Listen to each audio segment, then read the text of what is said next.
diwafatkan Allah di usia 20, 25, belum merasakan itu. Nah ini masa namanya. Di sisi lain kita kehilangan masa tinggal di dunia. Artinya banyak kesempatan kita yang hilang. Termasuk kesempatan untuk beramal soleh pun sudah semakin sedikit karena waktu kita tinggal dikit. Artinya kesempatan itu tidak banyak untuk beramal soleh. Nah artinya betul-betul lagi kita maksimalkan. Coba kita lihat. Di sisi lain kita juga dapat nikmat sempat. Surat 35 ayat 37. Surat 35 ayatnya 37.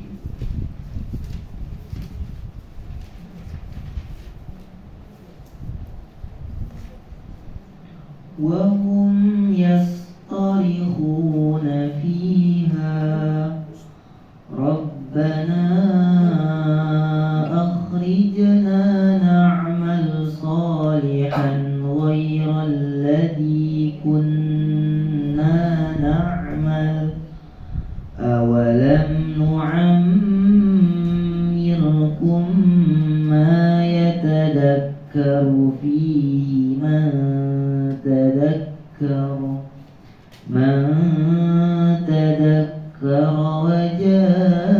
وجاءكم النذير فذوقوا فما للظالمين من نصير. Dan mereka berteriak di dalam neraka itu, ya Tuhan kami, keluarkanlah kami dari neraka. Niscaya kami akan mengerjakan kebajikan yang berlainan dengan yang telah kami kerjakan dahulu. Dikatakan kepada mereka, bukankah kami telah memanjangkan umurmu untuk dapat berpikir bagi orang yang mau berpikir? Padahal telah datang kepadamu seorang pemberi peringatan. Maka rasakanlah azab kami, dan bagi orang-orang zalim tidak ada seorang penolong pun. Iya. Nah di situ ada kalimat pun ya. Bukankah kami telah memanjangkan umurmu? Makanya hari ini kita mendapatkan nikmat sempat. Panjang umur itu bukan harus sampai 100, bukan harus sampai 150 tahun, tidak. Hari ini pun kita hidup, besok hidup itu sudah Allah panjangkan. Nah, berapa banyak orang-orang yang tidak pernah merasakan hidup di usia-usia kita saat ini. Entah itu usia 30, entah itu usia 40, kadang sudah diwafatkan di sebelumnya. Nah artinya kita sekarang sudah mendapat nikmat sempat. Nah di sini Allah sedang menceritakan bagaimana nanti keadaan penduduk neraka. Nah kenapa diceritakan? Bukan buat nakut-nakutin pun. Ya, biar apa? Biar jadi pelajaran hidup buat kita ini, biar jadi nasihat hidup buat kita yang masih hidup ini. Nah di sini Allah kisahkan mereka berteriak di dalam neraka itu. Jadi keadaan di neraka itu kan penuh dengan azab. Di dalamnya banyak azab, di dalamnya api, ya kan? Bermacam-macam azab ada di dalamnya. Ternyata kehidupan neraka itu bukan kematian, tapi kehidupan. Artinya kalaupun di situ ada kehidupan, berarti ada makanan dong. Ada dalam Quran. Makanan orang-orang neraka itu makan dan minumannya diantaranya ada nanah dan darah. Nanah yang hijau itu dong. Campur darah boleh tak? Boleh, tak apa-apa. Nah pakai pipet pun boleh, pakai pipet yang besar biar pas nyedotnya bunyi trok. Wah, ini neraka. Kalaupun ada air putih, dia air itu apa? Dia kalau diminum menghancurkan seluruh anggota tubuh. Kalaupun air putih panas mendidih yang luar biasa, hidup lagi. Nah itu keadaan orang. Allah pisahkan, sengaja dipisahkan. Dia jadi pelajaran hidup, nasihat hidup buat kita maksudnya yang masih hidup ini. Dan kemudian impian orang-orang di neraka ada dua. Impian mereka, ternyata punya impian mereka. Impian mereka bukan pengen masuk surga. Kita ini yang masih di dunia ini, ya, yang jelas-jelas akhirat itu masih cerita, ya kan? Sekarang cerita tentang akhirat. Jadi akhirat itu baru cerita dengan kita. Yang nyata itu dunia. Nanti bentar lagi kembali. Dunia tinggal cerita, akhirat menjadi Nah, sekarang itu yang nyata dunia bagi kita sekarang. Nah, impian orang-orang yang di neraka itu ada dua. Satu, pengen kembali ke dunia. Kedua, ingin banyak-banyak berbuat baik. Dua poin ini. Kenapa cita-cita impian mereka yang pertama ingin kembali ke dunia? Ini menggambarkan betapa pentingnya saat-saat kita masih di dunia ini. Betapa pentingnya. Yang di barzah, yang di neraka nanti mereka impian mereka pengen kembali ke dunia. Nah, kita yang di dunia ini impian kita pengen masuk. Padahal surga dan neraka itu dalam Quran surat Al-A'raf berdampingan loh. Bahkan ada dialog penduduk neraka dengan penduduk surga aja bisa ngobrol, walaupun di dalamnya azab. Tapi kok kenapa mereka yang di neraka itu, ya Tuhan, masukkan kami ke surga, malah pengen kembali ke dunia? Impian mereka. Makanya alhamdulillah kita masih ada di dunia. Iya, alhamdulillah masih ada di dunia. Artinya manfaatkanlah masa-masa yang akhir di dunia ini. Karena betapa pentingnya sampai-sampai orang di neraka tuh pengen kembali ke dunia ini. Satu. Yang kedua, impian mereka yang kedua kalau udah sampai di dunia, mereka ingin berbuat kebajikan. Masya Allah. Coba. Jadi cita-cita mereka, impian mereka itu kalau di dunia nanti sama kayak kita. Kalau udah di surga, kita yang di dunia ini, mereka udah malah. Kalau nanti di dunia kami ingin berbuat kebajikan. Masya Allah. Coba. Nah, alhamdulillah kita masih di dunia. Yang kedua, ini menggambarkan pentingnya perbuatan-perbuatan baik yang kita lakukan di dunia. Sampai-sampai orang-orang di neraka tuh pengen kembali ke dunia, ingin berbuat baik. Maka lakukanlah yang terbaik untuk diri kita masing-masing. Ini pentingnya dunia di dunia ini. Jadi jangan, apalagi kita udah di usia akhir, jangan pernah sia-siakan setiap kesempatan perbuatan baik itu. Mungkin selama hidup pun ya, orang tuh mampu misalnya baca Quran sehari itu mungkin 5 ayat, tapi dia tidak lakukan itu. Padahal dia punya waktu dan bisa, punya kemampuan, tapi dia tidak kerjakan. Selama hidup mungkin dia tidak nyesal, tapi nanti itu akan menjadi penyesalan dia yang paling dalam. Orang yang mampu sedekah, tidak usah banyak-banyak, 1000 aja, setiap hari dia bisa lakukan itu. Kemudian selama dia hidup dia tidak lakukan, nyesal? Enggak, itu pun biasa-biasa saja. Oke, selama hidup dia tidak nyesal, tapi nanti akan menjadi penyesalan dia yang paling dalam. Nah, jauh-jauh udah diceritain loh ini. Buat kita yang masih hidup itu, ini apalagi yang mau disalahin nanti kalau udah dia ada penolong. Udah dikasih tahu begini, bahkan udah dicontohin ayatnya, mereka pada nyesel. Nah, artinya pun selain kita masih di dunia ini, artinya kita masih bisa melakukan yang terbaik untuk diri kita masing-masing. Maka lakukanlah. Kalau kita masih di dunia ini, bukan hanya kita mampu melakukan hal yang terbaik untuk diri kita sendiri, tapi kita juga mampu melakukan hal yang terbaik untuk orang-orang yang kita sayangi, mereka udah di barzah. Enak kan di dunia ini? Bisa doain mereka, angkat derajat karena istighfar kita, orang tua kita terangkat derajat karena pahala sedekah ini kita sedekahkan untuk mereka. Masya Allah, saat kita mendoakan orang-orang beriman, ya kan, Allahumma firlil muslimin wal muslimah, semua orang-orang beriman yang udah meninggal terangkat derajat karena doa kita. Orang hebat kalau di dunia ini, bukan hanya bisa melakukan untuk diri sendiri, tapi orang-orang yang dibalas itu akan berpengaruh. Tapi syaratnya memang harus beriman. Nah, ini gambaran. Nah, kemudian selanjutnya di dalam ayat ini, bukankah kami telah memanjangkan umurmu untuk berpikir bagi yang mau berpikir, kata Allah. Makanya sudah saatnya kita tuh punya memikirkan masa depan kita di dunia. Kenapa? Karena di dunia ini menentukan bahagia atau tidak kita di akhirat, senang atau tidak kita di akhirat. Yang nentuinya di mana? Saat-saat kita hidup di dunia kita. Ini menggambarkan betapa pentingnya saat-saat kita di dunia. Bapak Ibu yang dimuliakan Allah, ini gambaran termasuk hikmah. Inilah yang sedang terjadi dengan kita saat ini. Kita sedang berproses, sedang berjuang, memperjuangkan diri kita masing-masing agar kita bisa merasakan kebahagiaan di dunia dan di akhirat. Nah, kemudian apa yang harus kita lakukan, cara menyikapinya, ini yang untuk umumnya Bu ya, artinya untuk semua laki perempuan. Kalau yang ibu-ibu tadi diantaranya ada suami, ya ada suami. Kalau kami ada orang tua.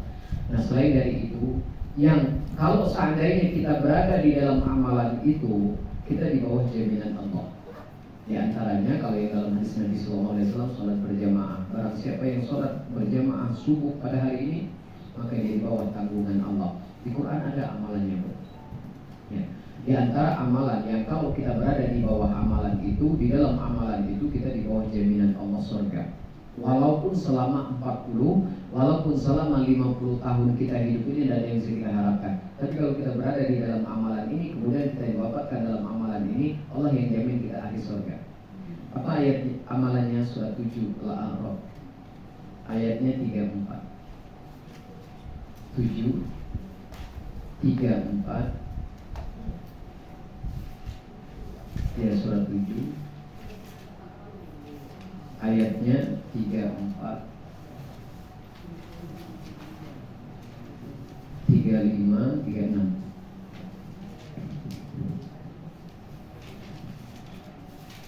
ولكل أمة أجل فإذا جاء أجلهم لا يستأخرون ساعة ولا يستقدمون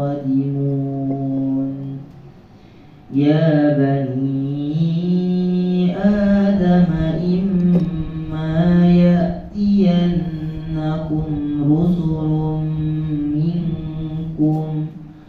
رسل منكم يقصون عليكم آياتي فمن اتقى وأصلح فلا خوف عليهم ولا هم يحزنون والذين كذبوا بآياتنا واستكبروا عنها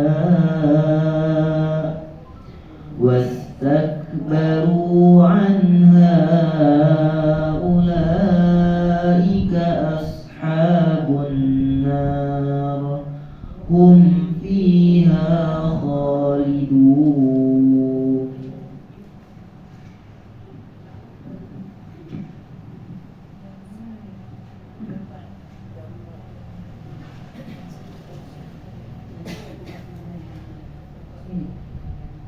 Dan setiap umat mempunyai ajal, batas waktu. Apabila ajalnya tiba, mereka tidak dapat meminta penundaan atau percepatan sesaat pun. Wahai anak cucu Adam, jika datang kepadamu rasul-rasul dari kalanganmu sendiri yang menceritakan ayat-ayatku kepadamu, maka barang siapa bertakwa dan mengadakan perbaikan, maka tidak ada rasa takut pada mereka dan mereka tidak bersedih hati. Tetapi orang-orang yang mendustakan ayat-ayat kami dan menyombongkan diri terhadapnya, mereka itulah penghuni neraka, mereka kekal di dalamnya. Ya. Di antara yang harus kita lakukan di ayat 34-nya, dan setiap umat itu punya ajal. Diingetin kita. Apa itu ajal? Batas waktu tinggal di dunia. Yang apabila ajal itu tiba, maka tidak bisa ditunda, juga tidak bisa dimajukan. Nah maksudnya, ini yang berdasarkan hadis Nabi SAW, kita tuh punya ajal, batas waktu. Makanya di antara biar bisa memperbaiki diri kita, memperbanyak mengingat kematian. Dianjurkan itu. Ini kalau misalnya pesan ke suami, Pak, kalau nanti misalnya mama dulu meninggal ya, papa dong yang mandiin. Ada kadang-kadang mama minum teh itu seolah-olah tak bagus, padahal bagus tuh. Di antara ya, yang harus kita lakukan tuh memperbanyak mengingat kematian. Selain takziah, itu banyak-banyak ingat mati, ngomong masalah kematian. Suami juga bilang kayak itu, insya Allah mah, tapi kalau papa yang duluan, papa minta juga kalau pacar mama yang mandiin. Nah jangan ustaz, jangan Bilal, karena paling afdol itu pun ya, kalau mandi jenazah itu suami, istri paling afdol itu, paling bersih. Ya bagus itu.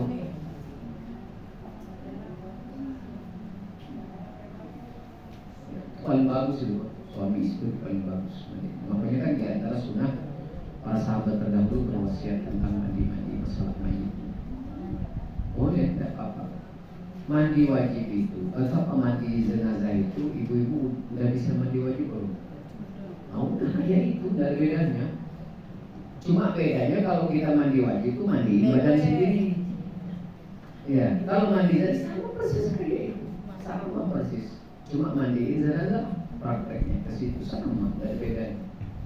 Makanya mandi wajib itu orang mati mandi wajib, ya kan? Haid, apalagi orang Islam, orang kafir masuk Islam mandi wajib sama mandi wajib. Kami sunnahnya hari hari Jumat itu sebelum sholat sunnah mandi sama kayak itu juga. Mandi wajib itu sama. Nah, jadi mengingat kematian. Bahkan Nabi SAW itu pun menganjurkan perbanyak memenuhi undangan kematian.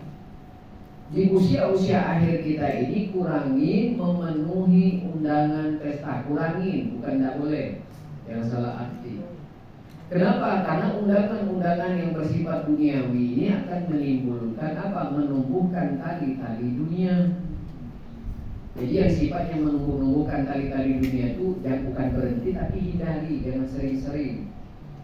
Maksudnya numbuhin tali dunia itu, undangan itu tidak pengen beli tas tali, pengen beli tas. Lihat tas kawan aja lah 20 model main di mana lah dia beli mulai. Iya, nak ngecek di pasar 16, nak ngecek di mall. Tadi dia pengen beli jilbab kondangan, balik dari kondangan pengen beli jilbab. Yang tadi tidak pengen tukar mobil, balik kondangan pengen tukar mobil. Ya, itu kata Nabi SAW, kalau udah di akhir-akhir usia kurangin, karena memperbanyak beban hidup gitu pun. Apa yang ada ini sudah membebani kita, kan kita tambah lagi. Karena kalaupun semakin banyak itu, ingat tadi, kalau kita udah di balik papan, anak-anak sibuk lagi nama hisapnya ke kita. Jangan tambahin lagi, kecuali memang kebutuhan. Kalau kebutuhan tidak ada masalah. Nah, di antara yang suka memenuhi menumbuhkan tali-tali dunia itu apa? Ini ke mall tidak, ke 16 tidak, tapi tiap pagi paket. Nasi yang ini paket, tidak ke pasar tadi itu, tidak ke mall, tapi tiap hari paket, tidak berhenti. Sama itu, sama itu. Ini yang suka kadang menimbulkan juga duniawinya. Nah, bukan berarti tidak boleh, ya kurangi yang masalah duniawinya, perbanyak urusan akhiratnya. Nah, makanya di sini punya ingat kata Allah, kamu tuh punya aja, punya batas waktu tinggal. Ini yang pertama. Yang kedua di ayat 35-nya. Wahai anak cucu Adam, jika datang kepadamu Rasul dari kalangan musyrik, zamannya Rasul. Ya, sekarang bukan zamannya lagi. Menceritakan ayat-ayatku kepadamu. Kemudian barang siapa yang bertakwa. Nah, ini pun amalan. Siapa yang bertakwa? Maksudnya siapa yang melaksanakan perintah menjauhi larangan. Dari usia kita yang udah di akhir ini pun coba disiplin masalah dua ini. Kalau pengen dapat jaminan. Ya, disiplin masalah perintah sama larangan. Kemudian Allah minta barang siapa yang bertakwa dan dia memperbaiki masalah dua ini. Masalah perintah, larangan perbaiki semua. Jangan hanya yang ini. Belum ada jaminan pun kalau kita cuma memperbaiki sholat saja. Belum ada jaminan kalau kita hanya memperbaiki masalah ngaji kita, sedekah kita, puasa kita. Oke, itu betul. Tapi Allah minta dua-duanya. Yang ini perbaiki, masalah larangan juga dibantu. Kenapa masalah larangan ini pun? Masalah larangan ini perkara yang paling berat di hadapan Allah nanti, perkara dengan manusia, bukan perkara dengan Allah. Ini yang perlu kita garis bawahi. Perkara yang paling berat di hadapan Allah nanti perkara-perkara dengan manusia. Nah, yang ini banyak perkara dengan manusia itu larangan ini. Nah, jadi kalau kita udah memperbaiki sholat kita betul, itu udah benar. Yang tadi awal waktu, di awal waktu, yang tadi dahulu sudah kemarin kita tingkatkan itu semua, ngajinya, sedekahnya. Kita tidak berhenti dari dulu, merasa dari kecil ngaji sampai hari ini. Gak ada